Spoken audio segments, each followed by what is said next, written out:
Sister Leader, have you ever wondered what it truly means to connect with your purpose? Today, we're exploring the role of spiritual wellness in finding inner peace and living a life of meaning and fulfillment. Let's uncover how connecting with something bigger than yourself can transform the way that you experience life. Welcome to Inspired Well Minded Woman podcast. I'm your host, Dr. Denise, your wellness mindset and resilience coach. Today, we're diving into spiritual wellness. For me, spiritual wellness is about more than just beliefs, it's about connecting with something bigger than yourself, finding meaning, and creating a sense of inner peace and alignment. But before we get started, I'd love to invite you to take the free Well Minded Life self assessment. This assessment is designed to help you see where you are on your wellness journey and identify areas that may need more attention. You'll find the link in the show notes. So let's get started. I believe spiritual wellness is the process of connecting with your higher self and discovering what brings you a sense of peace and purpose. It doesn't necessarily mean religion. It can be anything, though, that helps you feel grounded and gives you a sense of direction. Whether you connect with the name God, Source, Universe, or Holy Spirit, I assure you that I'm not here to debate your name preference, but rather my goal is to help you decide for yourself your connection with your purpose and your spiritual well being, whatever that means for you. Now, studies have shown that people who engage in some form of spiritual practice, whether through prayer, meditation, mindfulness, or reflection and gratitude, experience lower levels of stress, a greater sense of well being, and increased resilience. And of course, that doesn't surprise me considering my own life. But it says by nurturing spiritual wellness that you can cultivate inner calm, and it helps you handle the ups and downs and the curveballs of life with more grace and with purpose. That alone is encouraging because that should say to you that working on this pillar, this spiritual wellness pillar in your own life, that it will strengthen you from the inside out. And one of the mistakes that we make in our society is doing it in the opposite way, focusing on the exterior for internal change. And that's just not how it works. Actually, that's even more stressful. So, Sister Leader, my question for you is, have you ever felt like you were just going through the motions in life, wondering if there was more to life than your daily routine?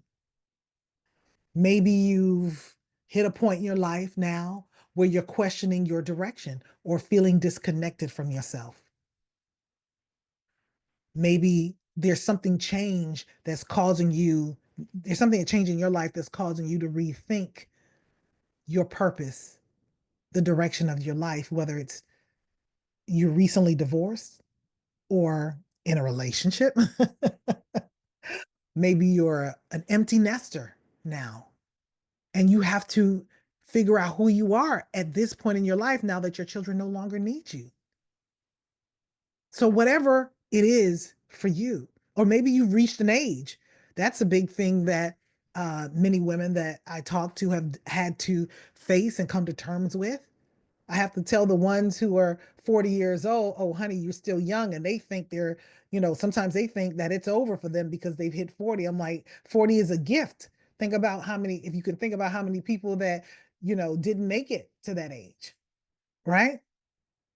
So it's easy to get caught up in the hustle of life and the busyness of life and lose sight of what truly matters to you. And as you look around at all the things that compete for our attention, like social media, that makes us feel like we need to do more to be good enough, like we may not measure up, or the reality shows that consume us, or perhaps the constant reminders to buy more, buy more. right? Buy more of the things that we really don't even need. We are bombarded with various stimulus in our environment day after day that doesn't really that does a good job of hijacking our attention and that pulls us away from the things that matters. So if you question the validity of what I'm saying, just think about the last time you went on social media to check for one thing. Maybe somebody said they sent you a DM or they sent you something and you went to check for that one thing. And then 30 minutes later, you're still scrolling through the images and the videos. I must admit that they do grab my attention too. And so, what I try to do is be mindful when I go on these entertainment platform mediums, social media. I try to be mindful as possible so it doesn't distract me from what really matters in that moment. It doesn't always work. I get caught up too, but I catch myself. I catch myself. And so, those are the things that are hijacking our attention, pulling us away from the things that matter most. And if none of these things, if none of these uh, work or if none of these things are something you relate to, what about your social circle? What about those that you're around who make you feel like you need to do more because they acquired so much more than you did in a particular time frame? And I can tell you comparison is real. Comparing yourself to others and others' achievements, that's a real thing. And that's added stress that we put on ourselves because instead of looking within and figuring out what our purpose is in this chapter of our lives and looking at what really matters, we look at the next person and be like, oh, they accomplished this, let me go ahead and do something more to keep up, right? And that's not healthy. That's not healthy at all. So then you lose focus, focusing on external achievements. And sometimes, if you're honest with yourself, you're going into debt just trying to keep up. And I mean, who really wants to live like that? So many people are living like that, but that's not a healthy way, a fulfilling way to live. It certainly doesn't convey self respect and self love, but the distractions are so good at the job that they're created to do that we lose sight of things that matter. There was a time in my life when I lost focus by focusing on my business and other external achievements that I lost touch with my own values and purpose. I mentioned that in another episode, how I got caught up. And I kept pushing and trying to make it, but it felt meaningless and I felt empty on the inside. There was no fulfillment at the end of the day. And it doesn't feel good when you're awake at night trying to figure out what you have to do next to try and achieve this goal, these external achievements. So it wasn't until I took a step back to connect with my deeper purpose that I began to feel truly fulfilled. So ask yourself, have you found yourself at the crossroads of life, sister leader, unsure of which path to take? There's no shame in it if that's where you are. We have got to get to a point where we normalize the fact that we reach crossroads in our life where we have to make a decision on what's next for us and what's best for us. So there's no shame in that. If you answer that question yes within your mind, remove the shame. Okay? I remember a moment in my life when I was so wrapped up in the idea of success that I forgot to check in with my own spiritual well-being. I can remember exactly where I was when I asked myself the question, when I was at my crossroads. I was a frustrated 28-year-old police officer patrolling my area, feeling so disappointed with the way my life was going, trying to figure out and reflecting on where did I take a wrong turn? Or better yet, with whom did I take a wrong turn with? Yeah. I mean, I'm doing these sessions here to help you realize and to help you understand that the only way to course correct is to look at what's going wrong, look at what you are displeased with, and let you know that you have the power to change it. There's no shame. We can't hide, don't hide within your life. So yes, I took a wrong turn with someone. And you may know from your own experience, and if not, good for you, that when you're in a relationship with the wrong person, oh, it can derail your life. And the longer you stay in such situations, you can find yourself in a whole new territory that it's not even close to the plan you had for yourself. I've made that mistake more than once, unfortunately. And then in that, also hiding my light so he can feel more of this big man. But that never works. It never works for both parties. So when I said to myself, in that time, 28 years old, patrolling my beat, frustrated, single mom, probably divorced maybe a year or two at that time, why am I here? My life was not what I had planned for myself before I'd gotten married. It was completely different than how I envisioned my life would be. And then I started thinking to myself, there's got to be more to life than this. And I can remember just being tired and frustrated and say, okay, this can't be it. So, in full transparency, my journey to reconnecting with myself and with a higher source, who I call God, sometimes I say spirit, especially at that age, was not easy. So, I would say my light bulb for life came on around 28, 29. I'm going to say 28 because again, I remember it so vividly. It was springtime, it was warm outside, very nice outside. So I was definitely 28. Right.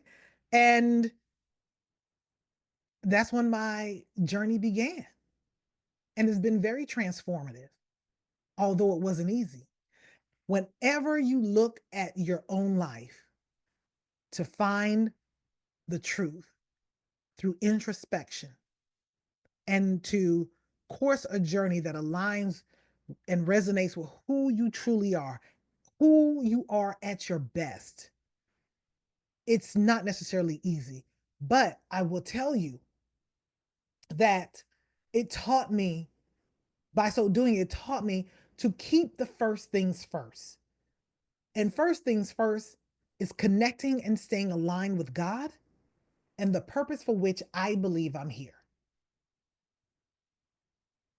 That was a moment of great revelation for me at that time. And I wouldn't change it for the world. I'm just grateful it started in my late 20s because some people don't arrive to that point until later in life because they've had relationships, they've had children, they've had careers, they have everything that distracts them from themselves until that moment comes where they now have to take a look and they're feeling a void within that causes them to say, There's got to be more, but what is it? I've guided women in their 40s who had that very question. Doesn't mean that you're late on your journey. It means that you're at a crossroad, and that's okay. There's no shame in that. At least you're looking to do something about it instead of being focusing on changing people around you, because that can often happen as well. Is we think that we need something more, there's a disconnect, there's something wrong, and so we try to change people around us thinking that they're the issue, when it's something within you that needs, it's hungering for more, for greater, for better. And I often coach them through working through that and figuring that out for themselves, and they continue to be on their journey beyond that. That is a powerful place to be, because that means you're owning the power within yourself to make that change. So I want to be very clear. And I want you to understand that connecting or reconnecting with your spiritual wellness, with your source, doesn't require drastic changes or a complete lifestyle shift. Maybe you just need to go back doing things that once worked, that was working for you. Maybe you stopped if you're trying to reconnect. And if you've never really had a regimen or something that you connected with and aligned with, then this is a good time for you to start figuring that out. Okay? So you can start by dedicating a few minutes each day for quiet reflection and express appreciation towards others. Simple. You start looking for the good in life. Maybe having a morning ritual. That's what I do. My morning rituals, I'm a morning person. So when I get up, that's usually what I do. And I can tell you, when I have neglected or placed other things in higher priority than my morning ritual, I can feel it. So maybe you need to have a morning ritual. Maybe in another episode, I'll share more detail about what my morning ritual looks like, and why that's something that I do first thing, and I love it. It positions me to conquer the day with a clear head, an open heart, and with the right radiant energy. Maybe you can even take a walk in nature to get centered in your own life, to get clear in your mind, and to receive the answers that you may have been looking for. So, a walk in nature, you don't have to wait till the 30-day walk to wellness opens up. You can start taking walks in nature now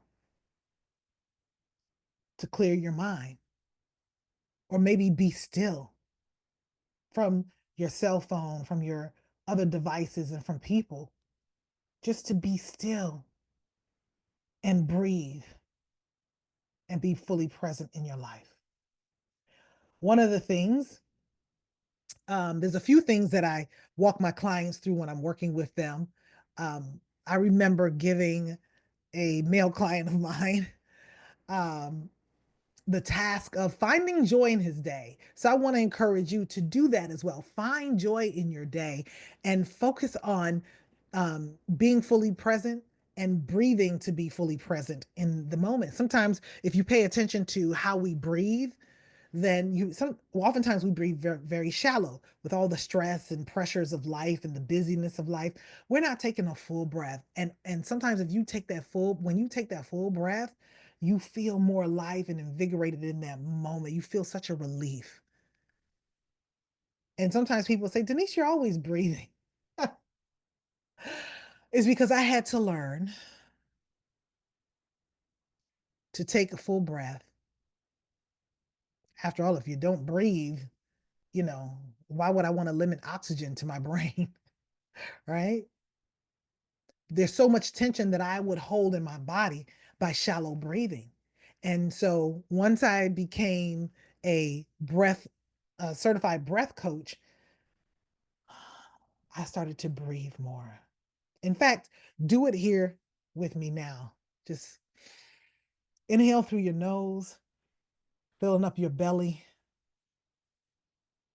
Hold it for a 4 count and then exhale.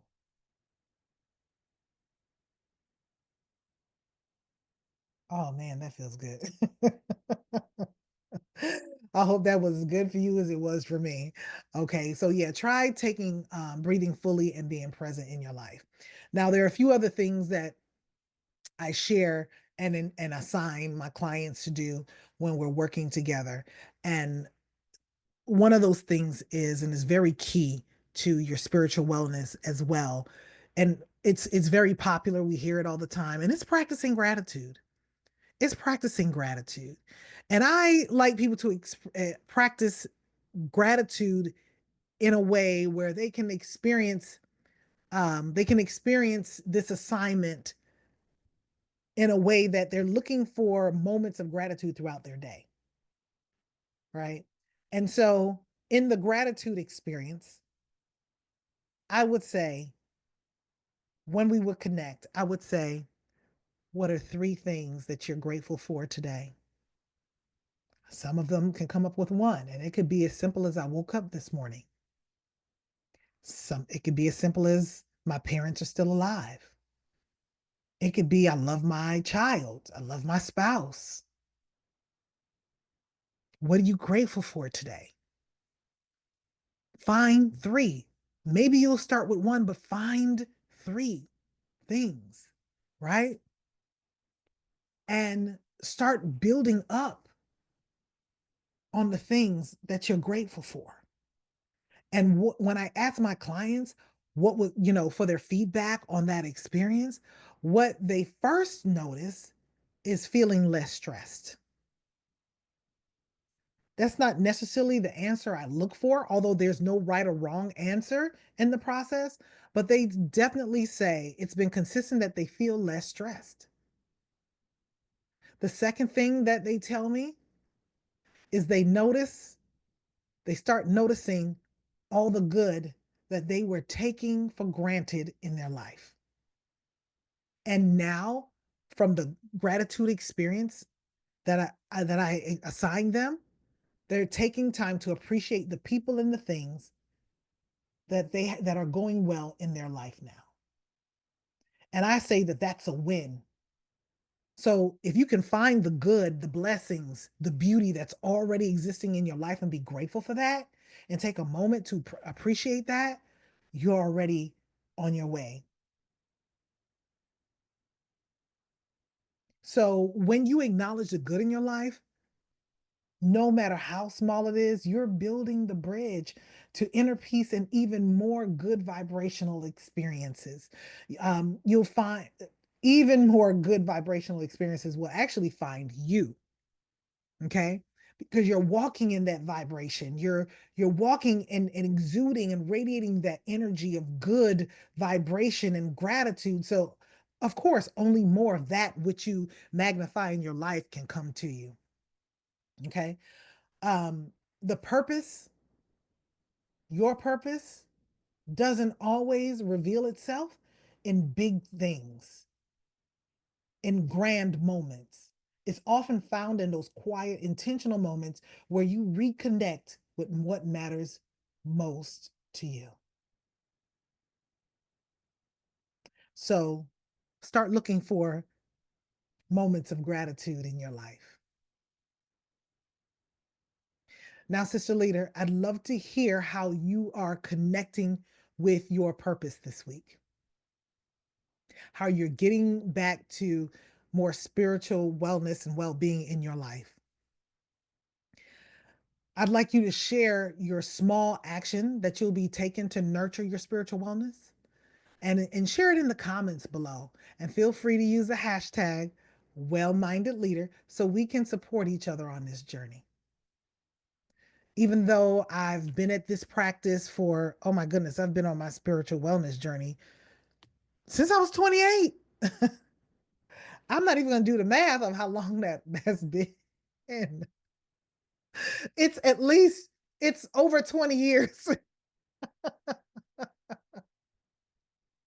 Okay, it's been north of 20 years. Okay, and I'm grateful that I can actually say that and share my experience with you. And as I look back, yes, I've been on and off my physical wellness journey for years prior to when I really took it seriously. Okay. Physical wellness has been a part of my life. But when I think about, and I'm sharing this, my experience and my stories with you to encourage you on yours, to think back that I was 28 when mine really started. Now, I was in church and praising God and in choirs before all then, but my true spiritual journey was not doing the religious thing, but it was doing the right thing in spirit and in truth with my higher source, with God. But I had to get to that point of realizing that there was more to life than what I had been experiencing. And I hope that for you as well. And if you're ready to dive deeper into connecting with your purpose and prioritizing your wellness journey, join the Steps into Your Best Self 30-day Walk to Wellness Waitlist. This 30-day experience is designed to help you find peace, resilience, and fulfillment within your own life. Whether you're looking to reduce stress, gain clarity, or focus on personal growth, the journey is here to support you. So let's take our wellness to the next level together. Secure your spot on the waitlist through the link in the show notes, and let's walk the path to our best selves. So, finally, Sister Leader, I want to encourage you and remind you that we all start our wellness journey at different places. And if spiritual wellness is where you need to start, good for you. And it is a good place to start. Okay. Your wellness, spiritual wellness is the foundation of a life filled with peace, purpose, and inner strength. Remember, it's not about perfection, it's about making choices that bring you closer to who you truly are. I'm so honored and grateful to be able to walk this journey with you. So be sure to join me next week as we continue this series and explore the next pillar of wellness.